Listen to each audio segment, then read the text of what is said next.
자, 저를 한번 따라서 하실까요? 변함없는 예수님. 우리 흔히 듣는 말 중에 변해야 산다. 변하지 않으면 도태된다. 이런 말을 우리가 자주 듣습니다. 빌 게이츠가 자신의 성공 비결을 묻는 기자들에게 이렇게 대답을 했어요. 나는 두뇌가 뛰어난 천재가 아닙니다. 힘이 센 강자도 아닙니다. 날마다 새롭게 변했을 뿐입니다. 자신의 성공 비결이 다름 아니라 변화에 있다라고 말한 거죠. 아인슈타인이 이렇게 말했다 그래요. 사실 확인할 길이 없는데 제가 읽은 어떤 글에 나오더라고요. 어제와 똑같은 오늘을 살면서 내일이 달라지기를 기대해서는 안 된다. 변화된 내일을 원한다면 오늘 당장 변해야 한다. 아인슈타인 역시 변화의 중요성을 강조한 겁니다. 이 변화의 중요성은 신앙의 영역에서도 마찬가지예요. 우리 종교개혁의 대명제가 있는데, 자, 저를 한번 따라서 해보세요. 개혁된 교회는 끊임없이 개혁되어야 합니다. 그럼 개혁이 뭐예요? 변하는 거잖아요. 변화된 교회는 계속해서 변화를 추구해야 된다라는 이야기입니다.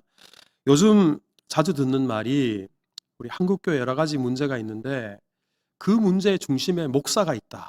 그러기에 목사가 변해야 교회가 변하고 교회가 변해야 세상이 변한다. 참 자주 듣는 이야기입니다. 그러니까 다른 사람이 변해야 될 게 아니라 바로 제가 변해야 되고 우리 교회도 변해야 된다라는 이야기입니다. 자, 그러면 우리는 왜 변해야 할까요?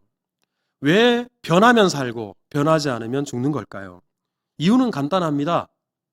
이 세상의 모든 것이 변하기 때문에 그렇습니다. 우리 예전에는 10년이면 강산이 변한다 그랬거든요. 근데 지금은 변화의 속도가 얼마나 빠른지 1년만 지나도 달라지는 것이 한두 가지가 아닙니다. 우리 스마트 기기들의 변화 속도가 엄청나죠. AI 인공지능을 필두로 해서 우리 삶이 엄청난 속도로 변하고 있습니다. 제가 우리 교육자들과 점심시간에 식사를 하러 가면 내가 뭘 먹어야 되겠다 그러면 우리 교육자분들이 키오스크에 가서 이렇게 버튼을 눌러요. 그러니까 제가 키오스크를 누를 일이 없죠. 우리 가족들끼리 뭐 카페를 가거나 식당에를 가도 제가 딸만 셋이다 보니까 딸들이 그걸 다 해줍니다. 우리 교회 주변에 카페들이 있는데 우리 카페 사장님들이 제가 수정교회 목사인 거를 모르는 사람이 없어요. 그래서 키오스크 앞에 딱 서면 목사님 이리 오세요 그래요. 그래서 라떼죠, 뭐 아이스, 뭐 이렇게 뭐 알아서 다 주문을 해주십니다. 그러니까 키오스크 쓸 일이 없어요. 그러니까 키오스크에 가면 제가 어떻게 할 줄 모르는 거예요. 어떨 때는 아무리 앞에서 하다가 이게 뭐 어떻게 해야 되는 건지 몰라 했더니 뒤에 있던 청년이 이렇게 한번 해보세요. 요거 눌러보세요. 마치 제가 어르신이 된 것 같은 거예요. 제가 요즘은 서툴지만 내가 변해야 되겠다. 내가 자꾸 써봐야 되겠다. 그렇지 않으면 그야말로 이거 아무것도 다루지 못하는 사람이 되겠다. 피부로 느낄 정도입니다. 여러분, 이렇게 빠르게 변하는 세상 속에서 우리가 도태되지 않고 살아남기 위해서는 변화하는 것이 당연한 일이겠죠. 자, 그런데 이렇게 어딜 가나 변해야 된다고 하니까 무슨 일을 하더라도 변하지 않으면 안 된다고 하니까 변화라는 말이 어느새 우리에게 스트레스가 됩니다. 앞으로 어떻게 달라질까? 내가 이대로 살아서 괜찮은 걸까? 변화 때문에 미래에 대한 불안감이 우리에게 엄습해 오는 거죠. 이것을 변화 강박이다. 그렇게 말들을 하더군요. 목사인 저의 경우에도 우리 코로나 이후에 탈기독교 그리고 탈종교화 현상이 심화되고 있어요. 신앙생활에 대한 우리 성도들의 생각이 예전과 비교하면 대단히 많이 달라졌어요. 교회에 대한 인식도 예전과는 비교할 수 없을 정도로 달라져 있습니다. 특별히 젊은 세대들, 다음 세대들의 변화는 따라가기가 버겁고요. 가늠하기가 어려울 정도입니다. 이런 상황에서 계속해서 하게 되는 질문이 앞으로 목회를 어떻게 해야 될까? 우리 교회는 어떻게 변화되어야 할까? 예배는 어떻게 달라져야 할까? 사역은 어떻게 해야 될까? 이런 스트레스, 이런 질문들, 이런 두려움들이 제게 엄습해 옵니다. 그런데 이런 고민은 저뿐만 아니라 오늘 예배하는 여러분들 모두의 문제가 아닐까, 여러분들도 마찬가지가 아닐까 이런 생각이 들어요. 입시 제도가 계속해서 바뀌는데 자녀 교육을 어떻게 시켜야 하는 것일까? 주식 시장이 계속해서 변화하는데 어떻게, 어디에다가 투자를 해야 될까? 부동산 시세는 어떻게 변화될까? 내 신앙생활 이대로 좋은가? 여러 가지 다양한 이 변화에 따라서 이 변화에 대한 고민이 아마 여러분들 모두에게도 있을 거라고 생각합니다. 그래서 제가 최근에 어떤 책 한 권을 읽다가 그 책 앞부분에서 좀 느낀 바가 많았어요. 이 책에서 아마존의 창업자인 제프 베조스라는 분, 아마 화면에 있는 이분인데 많이 아실 거라고 생각해요. 이분에 대한 짧은 글이 있더군요. 이분이 워낙 유명한 사람이니까 기자로부터 사람들로부터 대단히 자주 많이 듣는 질문이 있는데 그 질문이 뭐냐 그러면 앞으로 10년 동안 무엇이 변할 것 같습니까? 어떻게 변할 것 같습니까? 이런 질문을 대단히 많이 받는데요. 그도 그럴 것이 이 베조스라는 사람이 제2의 스티브 잡스라고 불려지는 사람이에요. 사이버 상거래 왕이라고 일컬어지고요.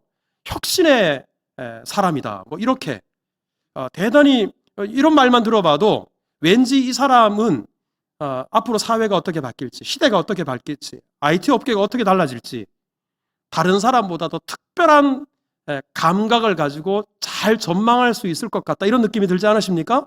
그러다 보니까 많은 사람들이 이 사람에게 앞으로 10년 동안 어떤 일이 일어날 것 같습니까? 라고 질문하는 거예요.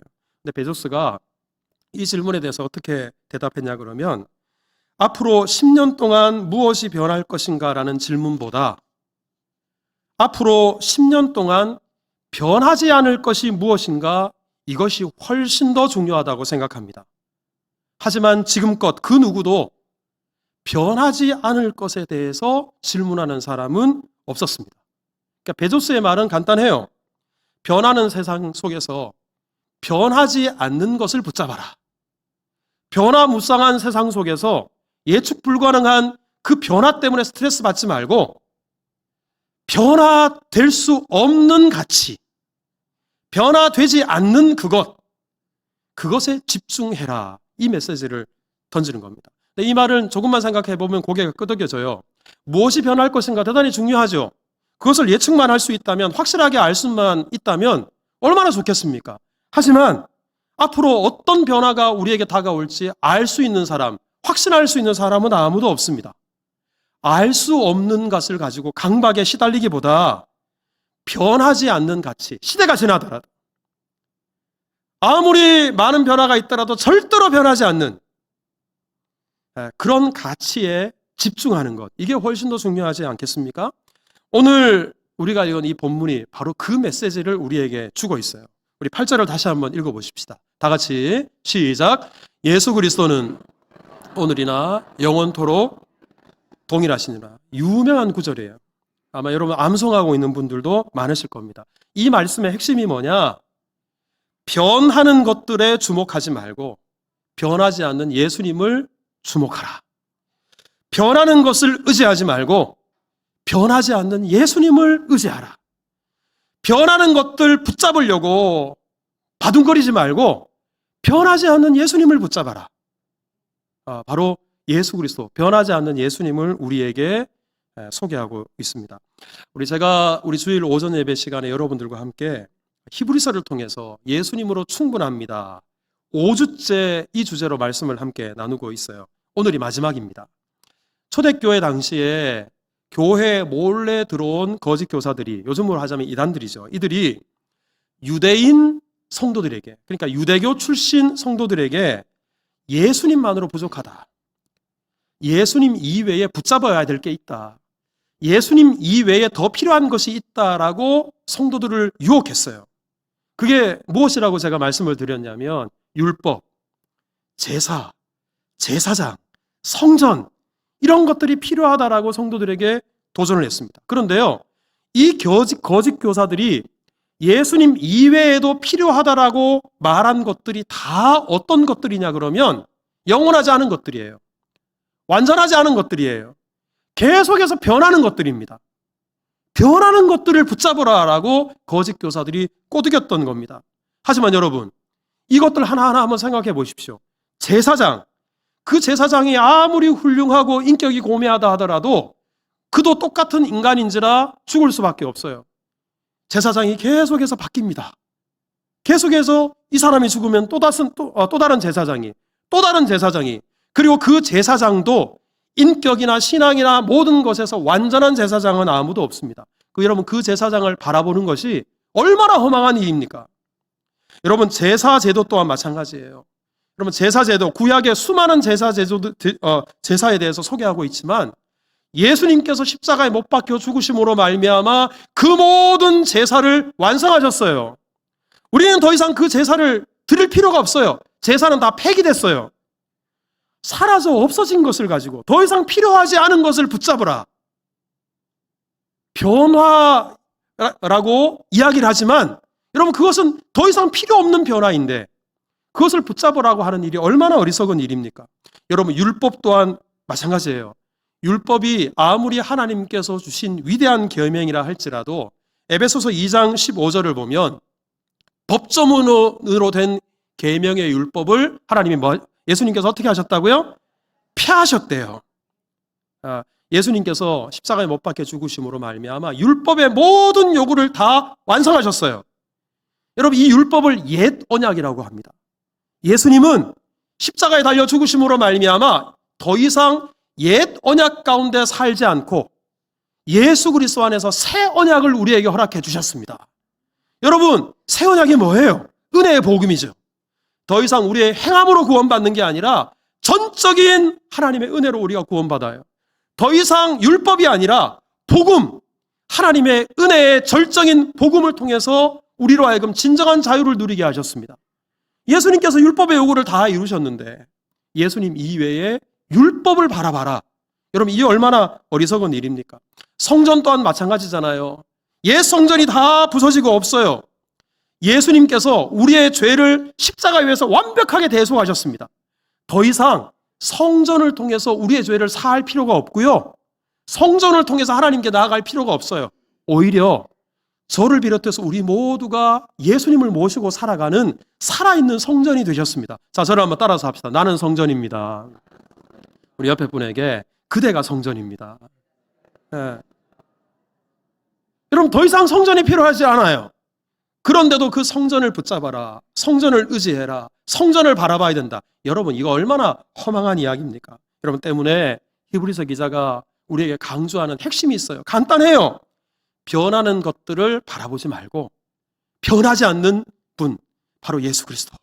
어제나 오늘이나 영원토록 동일하신, 영원토록 한결같으신, 영원토록 변치 않는 예수님, 그 예수님에게 집중하고 예수님을 붙잡아라라고 권면하고 있습니다. 그런 은혜가 우리 가운데 있기를 주님의 이름으로 축복합니다. 근데 여러분, 제가 지금 소개해드린 이것 외에도 우리 오늘 히브리서 마지막 13장이잖아요. 13장에서 우리 앞부분을 보면, 자, 우리 히브리서 13장 4절을 한번 보십시오. 우리 같이 한번 읽어볼까요? 시작. 모든 사람은 귀히 여기고 침소를 더럽히지 않게 하라. 음행하는 자들과 간음하는 자들을 하나님이 심판하시리라. 여러분, 하나님께서 만들어 놓으신 결혼 제도가 있어요. 이 결혼의 울타리, 이것은 하나님께서 우리에게 주신 너무나 소중한 가치예요. 변하지 않는 거예요. 이것은 예수님께서도 강조하셨습니다. 하나님께서 짝지어 주신 것을 사람이 나누지 말아라. 그런데 사람들이 살다 보면 다른 여자가 내 눈에 들어올 수 있어요. 다른 남자가 내 눈에 들어올 수 있어요. 그리고 그 사랑이 변하지 않을 것 같아요. 하지만 여러분, 그것은 정욕일 뿐입니다. 그것은 변합니다. 그러니 하나님께서 우리에게 주신 이 변하지 않는 가치, 결혼을 소중히 여기고 그 결혼 안에서 하나님께서 맺어주신 그 짝과 믿음의 배필과 함께 변하지 않는 가정, 그 행복을 누려라 말하고 있는 거예요. 변하지 않는 가치에 주목하라고 이야기를 합니다. 그 다음 5절도 마찬가지예요. 자, 우리 5절 같이 읽어봅시다. 시작. 돈을 사랑하지 말고 족한 줄로 알라. 그가 친히 말씀하시기를 내가 결코 너희를 버리지 아니하고 너희를 떠나지 아니하리라 하셨느니라. 여러분, 우리가 지금 미래에 대한 변화를 두려워하면서 가장 심각하게 고민하는 것이 돈이잖아요. 돈은 우리를 버리지 않을 것 같아요. 돈은 영원할 것 같아요. 하지만 돈은 결코 영원하지 않습니다. 돈은 언제든지 우리를 배신할 수 있습니다. 돈을 우리가 만몬신으로 섬길 때 그 돈이 주는 허망함, 돈이 주는 잔인함을 뼈저리게 경험할 거예요. 그러기에 히브리서 기자가 이걸 마무리하면서 돈을 사랑하지 말아라. 바꿔 말하면 돈을 신앙하지 말아라. 늘 바뀌어지는 돈이 아니라 우리 뒷부분을 보십시오. 내가 너희를 결코 버리지 아니하고 너희를 떠나지 아니하리라. 변하는 돈이 아니라 변하지 아니하는 예수님을 바라봐라. 예수님을 붙잡아라. 이렇게 우리에게 권면하고 있습니다. 여러분, 변화를 두려워하지 마시고 변하지 않는 가치, 영원토록 변하지 아니하는 예수님만 붙잡을 수 있기를 주님의 이름으로 축복합니다. 자, 그러면 오늘 이렇게 예수님께서는 오늘이나 어제나 영원토록 변하지 않는 분이다라고 말씀하셨는데, 그럼 구체적으로 예수님의 어떤 면이 변하지 않는다는 말일까요? 오늘 그 말씀을 여러분들과 좀 나누려고 하는데, 우리 먼저 첫 번째, 예수님 변하지 않는 것. 자, 저를 한번 따라서 합시다. 예수님만이 유일한 구원자입니다. 여러분, 성경은 분명한 어조로 우리에게 말합니다. 예수님 이외에는 다른 구원의 길이 없다고. 예수님을 통해서만 우리는 하나님과 화목할 수 있고, 예수님을 통해서만 우리는 하나님을 알 수 있어요. 예수님을 통해서만 죄사함을 얻을 수 있고, 예수님을 통해서만 하나님께 나아갈 수 있어요. 그래서 사도행전 4장 12절에 보면 다른 이로서는 구원을 받을 수 있어요, 없어요? 없어요. 구원 얻을 유일한 분, 바로 예수 그리스도 믿으시기 바랍니다. 요한복음 14장 6절에 예수님께서 친히 말씀하십니다. 내가 곧 길이요 진리요 생명이다. 나를 통하지 않고는, 나로 말미암지 않고는, 나를 믿지 않고는 아버지께로 올 자가 없느니라. 즉 영원한 생명이 오직 예수 그리스도를 통해서 우리에게 주어지신다. 여러분, 유일한 구원의 길이 예수님이다. 이 사실은 어제나 오늘이나 영원토록 변하지 않는 진리인 줄 믿으시기 바랍니다. 제가 이렇게 말씀을 드리면 여러분들 중에 목사님, 지금 우리가 예수님 믿어서 구원받는 거 알겠어요. 하지만 어제, 그러니까 과거에도 오직 예수님을 믿어야 구원받습니까? 그렇다면 구약 시대를 산 성도들은 예수님 오시지도 않았는데 어떻게 구원받을 수 있었습니까? 제법 우리 많은 성도들로부터 그런 질문을 제가 받았습니다. 근데 여러분, 구원의 길은 오직 예수님밖에 없는데 그것이 오늘과 미래뿐만 아니라 과거에도 마찬가지예요. 구원의 길은 오직 예수 그리스도를 통해서만 구원에 열려 있어요. 우리 창세기 3장은 타락장입니다. 여러분, 우리에게 구원이 필요한 이유가 뭐예요? 죄 때문이잖아요. 근데 죄가 들어온 창세기 3장 15절에 하나님께서는 구원의 길을 제시하십니다. 내가 너로 여자와 원수가 되게 하고 내 후손도 여자의 후손과 원수가 되게 할 것이다.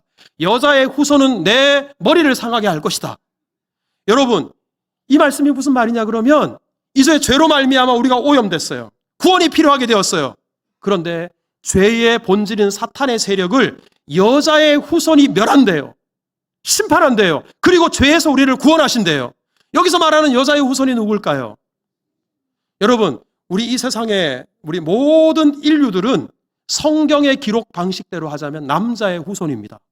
하지만 예수님은 남자와 여자 사이가 아니라 동정녀 마리아에게서 여자의 후손으로 이 땅에 오셨습니다. 여기서 말하는 여자의 후손이 다름 아니라 이 땅에 오실 메시아 예수 그리스도를 가리켜요. 그러니까 죄가 이 땅에 들어와서 구원이 필요한 바로 그 장에서, 창세기에서 이미 우리의 구원을 위해서 하나님께서 보내실 구원자가 있다. 하나님께서 보내실 메시아가 있다라고 분명히 선언합니다. 그분이 예수님인 것은 몰라요. 예수님이 오시지 않으니까 구체적으로 알지는 못해요. 하지만 하나님의 은혜 안에 구원이 있다는 사실을 구약시대 성도들이 이미 알았어요. 그래서 요한복음 8장 56절에 예수님께서 이렇게 말씀하십니다. 너희 조상 아브라함은, 여러분 아브라함이 창세기에 나오는 인물이잖아요. 아브라함이 나의 때에 볼 것을, 즉 예수님께서 이 땅에 오실 것을 볼 것을 즐거워하고 보고 기뻐했다. 예수님이 오시지도 않았는데 이미 믿음의 조상 아브라함은 장차 하나님께서 보내실 구원자, 그 메시아를 통해서 구원 얻을 것을 바라보고 기뻐했다라고 이야기를 합니다. 다윗 또한 마찬가지예요. 마태복음 22장 43절에 보면 다윗이 성령에 감동되어서 그리스도를 뭐라고 칭했습니까? 주라고 칭했어요. 다윗 또한 자기의 후손을 통해서 이 땅에 예수님, 하나님께서 보내신 메시아 그리스도가 오실 것을 내다봤습니다. 여러분, 구약시대 예수님이 이 땅에 오시지 않았지만 구원의 길은 오직 예수님 한 분뿐이에요. 그래서 예수님은 어제나 오늘이나 영원토록 변하지 않습니다. 여러분, 그러면 앞으로 미래 세계는 어떨까요? 여러분, 지금 우리가 내년이 어떻게 될지, 10년 후가 어떻게 될지, 100년 후가 어떻게 될지 우리는 예측조차 할 수 없습니다. 그야말로 첨단 과학시대, 우주시대, AI 시대, 로봇 시대, 이런 시대가 펼쳐질 것이고요.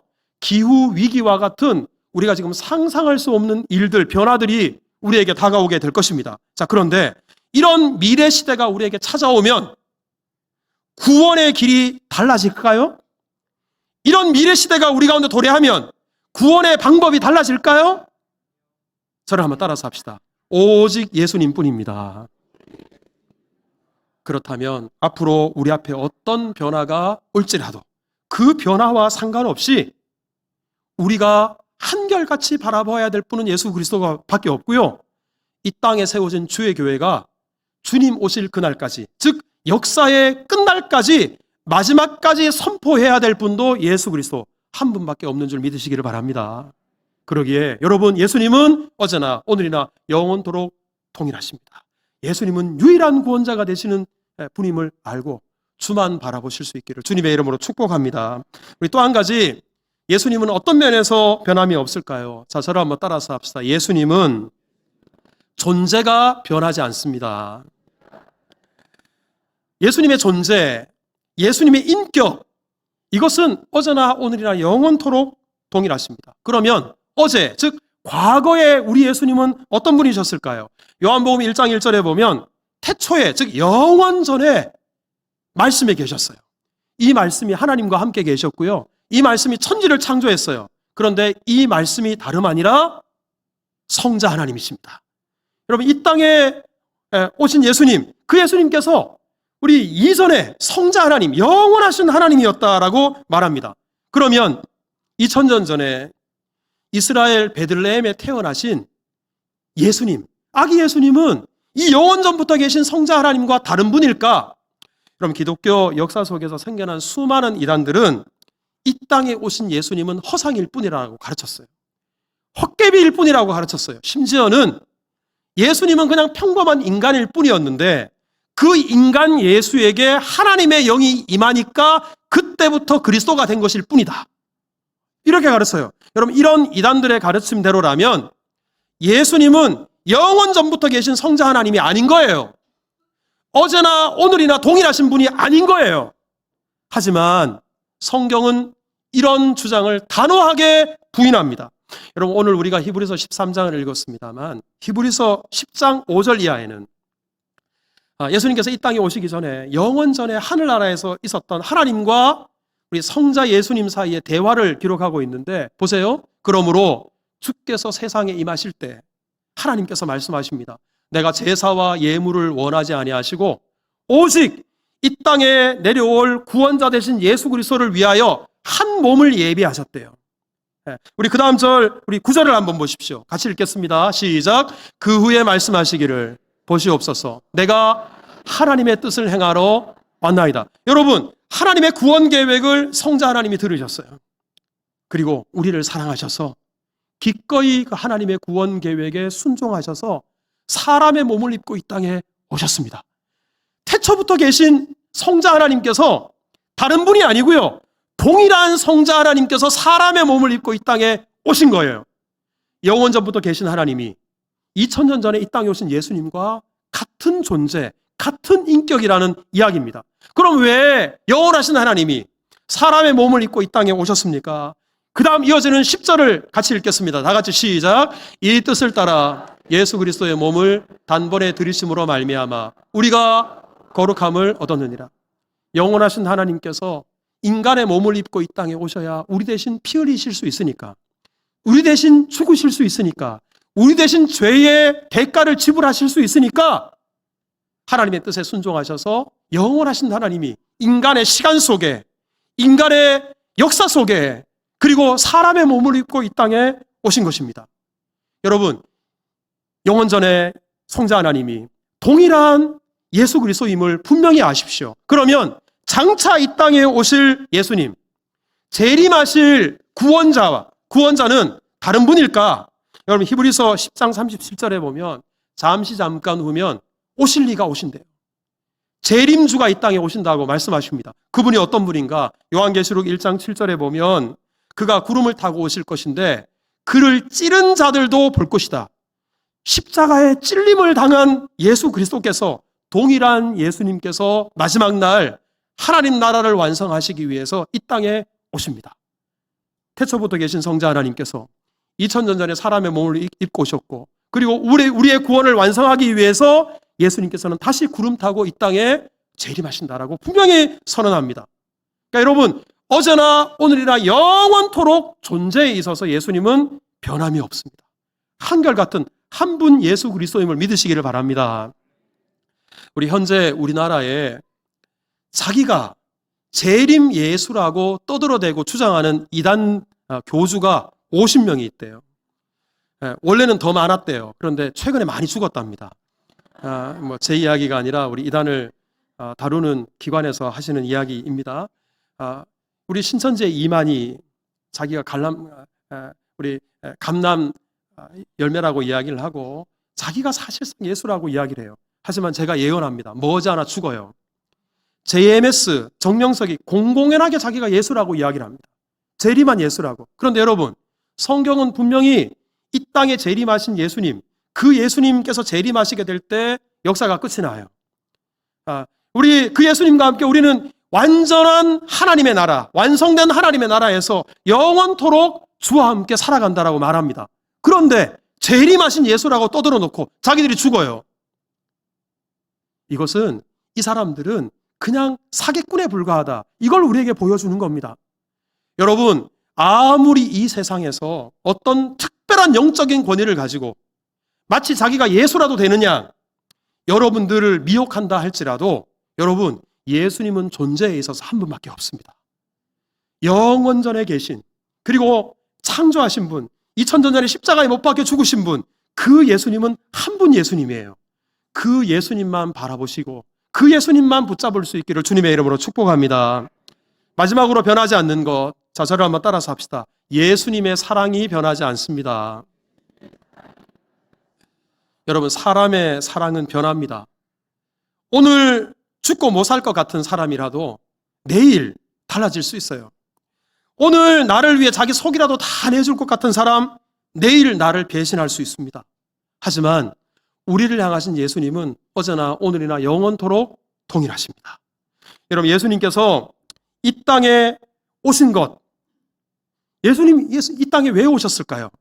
하나님의 구원 계획을 들으시고 우리를 사랑하시는 그 예수님의 사랑으로 말미암아 우리를 사랑하시니까 사람이 되셔서 이 땅에 오신 겁니다. 예수님이 십자가에 왜 못 박혀 죽으셨을까요? 예수님 십자가 아니면 다른 구원의 길이 없기에 우리를 사랑하셔서 예수님이 십자가에 못 박혀 죽으셨습니다. 예수님이 지금 하나님의 보좌 우편에서 우리를 위해 기도하고 계세요. 예수님이 왜 지금도 보좌 우편에서 우리를 위해 기도하고 계실까요? 우리를 사랑하니까, 여러분을 사랑하니까. 그러면 훗날 예수님이 이 땅에 다시 오십니다. 예수님이 왜 이 땅에 다시 오실까요? 다시 오신 다음에는 우리를 향한 사랑이 바뀌어질까요? 데살로니가전서 4장 17절에 이렇게 말씀합니다. 훗날 주님께서 이 땅에 다시 재림하실 때 끝부분을 보세요. 그리하여 우리가 항상 누구와 함께? 주와 함께. 우리를 사랑하신 주님께서 영원토록 우리와 함께 살기를 원하십니다. 우리를 사랑하시니까. 그래서 우리를 향하신 주님의 사랑을 한번 따라서 해보세요. 끝까지의 사랑. 여러분, 예수님의 사랑은 변하지 않습니다. 끝까지, 어제나 오늘이나 영원토록 한결같으십니다. 그래서 로마서 8장 35절에 보면 이렇게 말해요. 누가 우리를 이 변함없는 그리스도의 사랑에서 끊으리요? 환난이나 곤고나 박해나 기근이나 적신이나 위험이나 칼이랴, 심지어 38절에 보면 내가 확신하노니 사망이나 심지어 죽음조차도 우리를 예수 그리스도의 사랑에서, 그 변함없는 사랑에서 끊어놓을 수 없다라고 분명히 선언합니다. 때로 여러분, 우리가 이 세상을 살다 보면 예수님의 사랑이 변한 것이 아닌가, 예수님께서 나와 함께 하시지 않는 것이 아닌가, 이런 생각이 들 때가 있어요. 시련과 고난과 난관 속에 지내다 보면 마치 예수님이 멀리 떨어져 계신 것처럼 느껴지게 할 때가 있어요. 그런데 여러분, 그 고난의 순간에는 우리가 다 연약한 사람들이라 그렇게 생각할 수 있어요. 하지만 그 사망의 음침한 골짜기를 다 지난 후에, 그 고난의 터널을 다 벗어나고 난 이후에 뒤를 돌아보면 내가 그렇게 힘들었을 때 주님께서 나를 떠나신 것이 아닌가 의심이 되어졌을 그 순간에도 주님께서는 여전히 우리와 함께 하시고 변함없이 나를 사랑하시고 나를 붙잡고 계셨구나, 그때 비로소 깨닫게 될 것입니다. 여러분, 세상은 달라져요. 사람은 우리를 배신하고 떠나갈 수 있어요. 어떤 변화가 우리 앞에 기다리고 있는지 알지 못해요. 하지만 이럴 때일수록 우리는 변하지 않는 가치를 주목해야 됩니다. 변하지 않는 진리를 붙잡아야 됩니다. 그분이 바로 예수 그리스도, 예수님밖에 없는 줄 믿으시기 바랍니다. 때문에 여러분, 우리 다음 세대들 우리가 바라보면서 마치 신인류와 같다라는 생각이 들지라도, 그럼에도 불구하고 우리가 그 변화무쌍한 시대를 헤쳐나가야 될 우리 다음 세대들 심령 속에 변하지 않는 진리 되신 예수님을 심어주어야 됩니다. 교회가 아무리 이 세상이 달라진다 하더라도 변하지 않는 예수 그리스도, 그 예수 그리스도를 따라가야 되고 선포해야 됩니다. 여러분들 앞에 어떤 변화가 있을지 두렵고 떨릴수록 변하지 않는 예수님, 그 예수님만 따라가는 그리스도인이 돼야 됩니다. 성령께서 우리 모두에게 변하지 않는 한결같으신 예수님만 바라보고 우리 승리하게 하시기를 주님의 이름으로 축복합니다.